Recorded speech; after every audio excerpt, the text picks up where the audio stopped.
What happens when a man who is truly good meets a world that doesn't see him as good?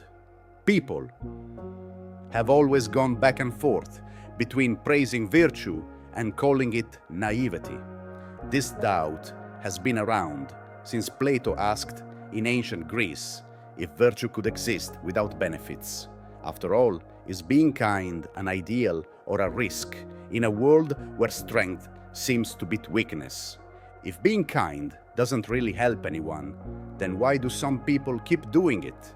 And if innocence doesn't protect the person who has it, but instead makes them vulnerable to hatred and contempt? By making Prince Myshkin the main character in The Idiot, Dostoevsky tried to answer these questions. The author was inspired by the image of Christ to create a character who goes against society norms by seeing the world without any evil in it. When Myshkin gets to St. Petersburg, he gets mixed responses. He is a mystery to Rogogin, who is emotional and dangerous, while Lebedev, who is a flattering official, sees him as a pawn that can be used against him. But it is the members of the elite who are most uneasy because they don't like how honest and kind he is. He breaks down the boundaries of social rank and treats everyone with the same respect. This shocks and upsets people who are used to power struggles. This way of thinking is like Christ, who didn't see differences between rich and poor. Instead, he saw differences between souls that were corrupted and minds that were pure. But Myshkin's goodness doesn't make people admire him. Instead, it makes things strange. People look down on him because he is trying to help with no ulterior goals. People think it's against the social sense for him to give money to someone who wants to take advantage of his inheritance. This is because people don't think people can be truly selfless. Have you ever thought about how far being kind can get you? Tell me what you think in the comments and let's talk about it. The way things are balanced in the world where Myshkin lives is upset by his kindness. He treats everyone with the same respect and dignity, which sounds like a challenge to the way power works and the system of hierarchy. He is not seen as a good example. Instead, he is called an idiot or a dangerous person. Because he doesn't follow social norms, he is alone and can't fit in with any group, not even the easiest ones. This is true whether he is in the nobility with the powerful or with the simple people. Young people who are more realistic don't understand his kindness, like when he was kind to Nastasia Filipovna. They think it's ignorant and stupid. He does what he does because he really wants to help, but his goodness is strange in a world that awards being cruel and smart. In a society that doesn't value virtue, the idea of being good seems silly, almost like a quiet act of defiance. Other people see Nastasia as a problem because she has been through a lot of stress and is easy to manipulate or use. Myshkin is stuck in the solitude of ideals because he is always underrated. He still has faith in his goal, but each failed attempt makes him less sure. His view of the world, which was clear at first, starts to change. The thought of it makes him ask, was it worth it?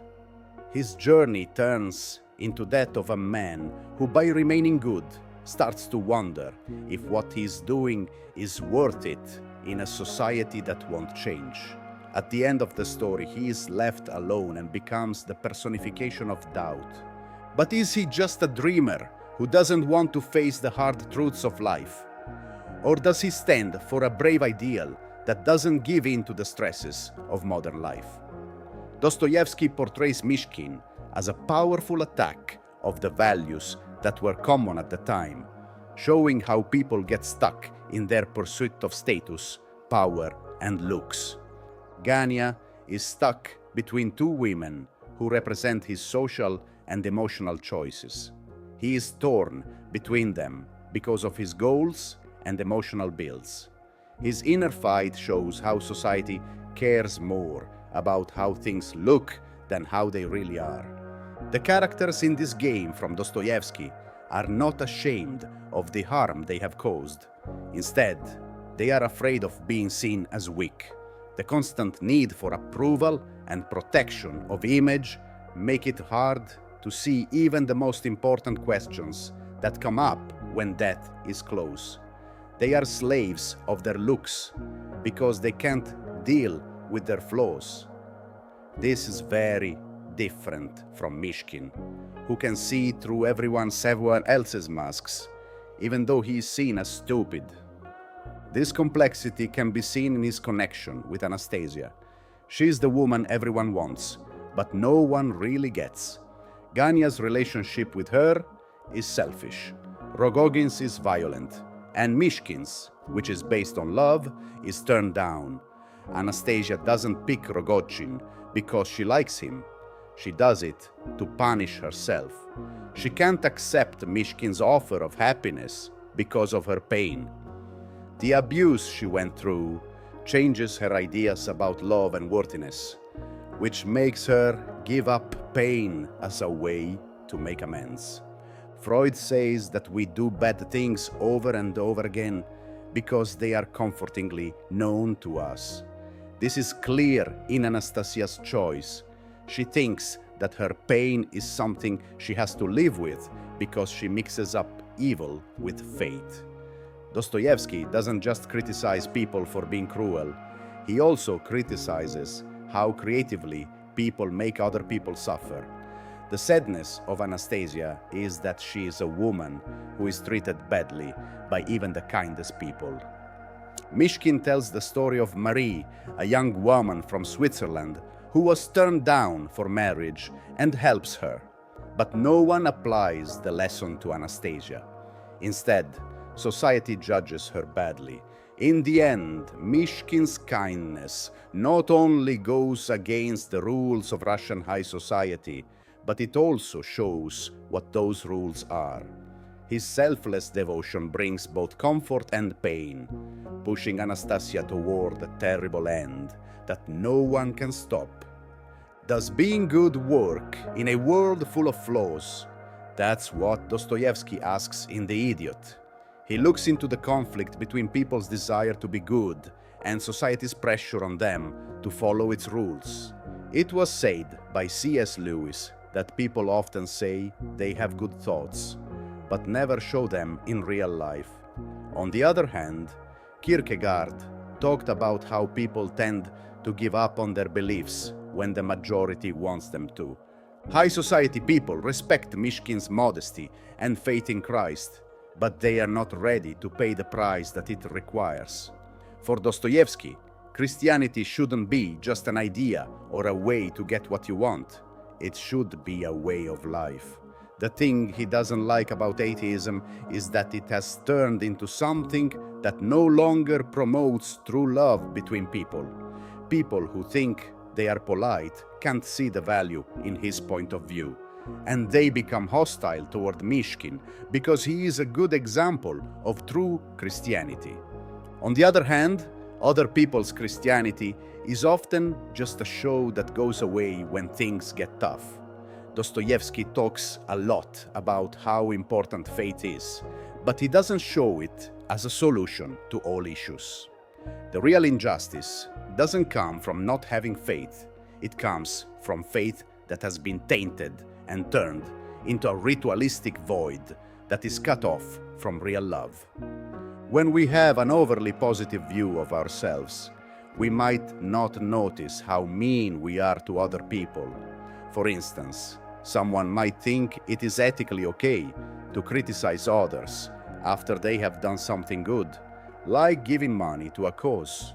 So, a false sense of virtue hides cruelty, which is why people like Aglaya and the others hate Anastasia, even though they think they are kind and giving.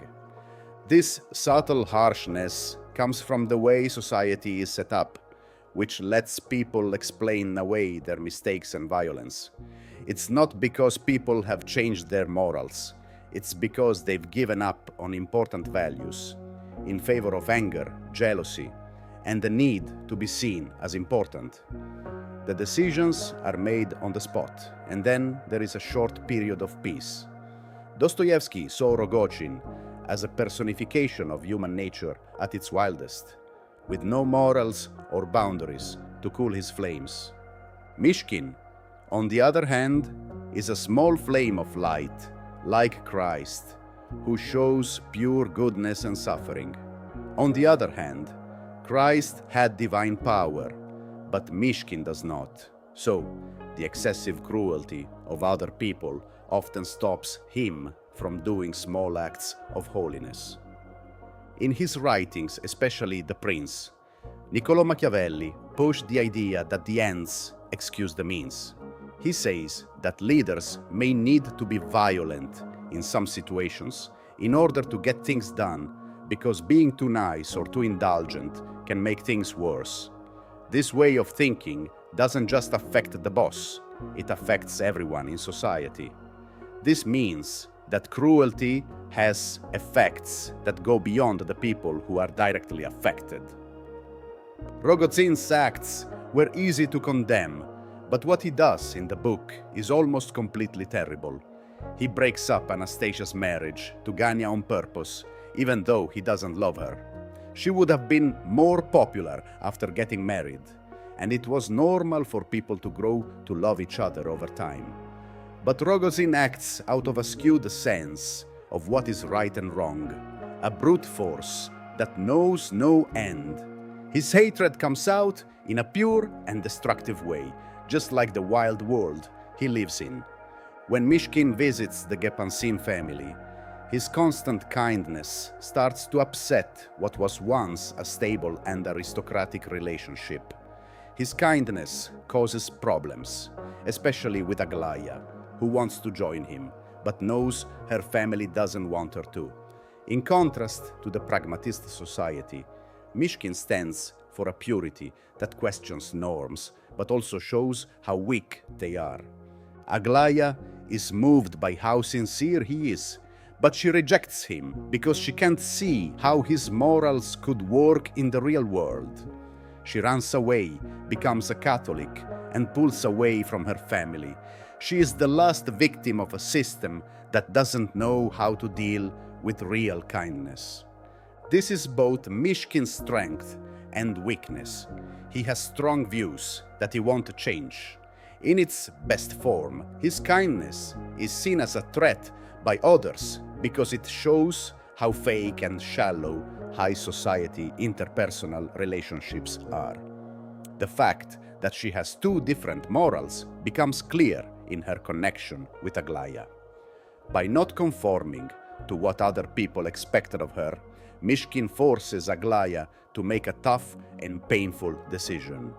She can choose to follow her own happiness and stay away from what other people expect of her, or she can choose to fit in and be accepted by her family. His kindness doesn't bring people together.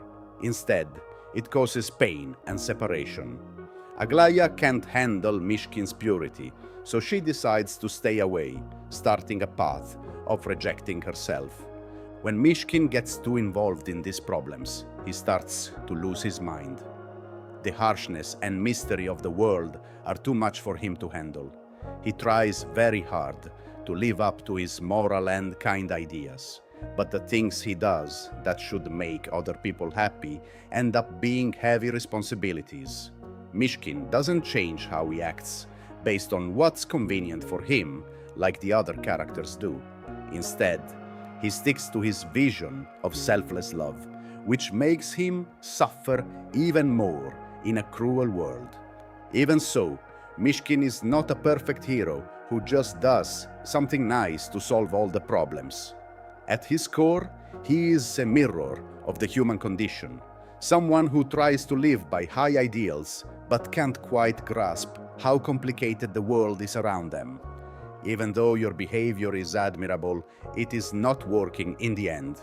His kindness isn't a way to save other people, It's a tragedy in and of itself, showing how harsh the world really is and how it can't understand the truth. He doesn't help. Instead, he makes things worse.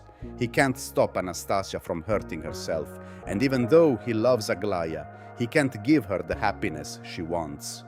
Myshkin fails because he is not practical, and the fact that his goodness doesn't work shows that having strong morals in a bad world can be more of a curse than a gift. Dostoevsky doesn't make a hero whose goodness solves all problems. Instead, he makes a figure who tries hard but fails to show that pure goodness can be isolating and even harmful in a society that sees it as a weakness. The main question Dostoevsky asks us is simple but deep. How can someone live in a world where rules and looks are important when they can be honest and kind? Another question is it worth it? Did you like this look back at the idiot and how hard it is to be good in a world that doesn't forgive? If you also wonder how morals and decisions affect our lives, click the bell and subscribe to the channel. We will look at many more stories that break the rules and make us think here. If you want to keep going with our journey through literature and philosophy, don't miss the next film. Have a nice day!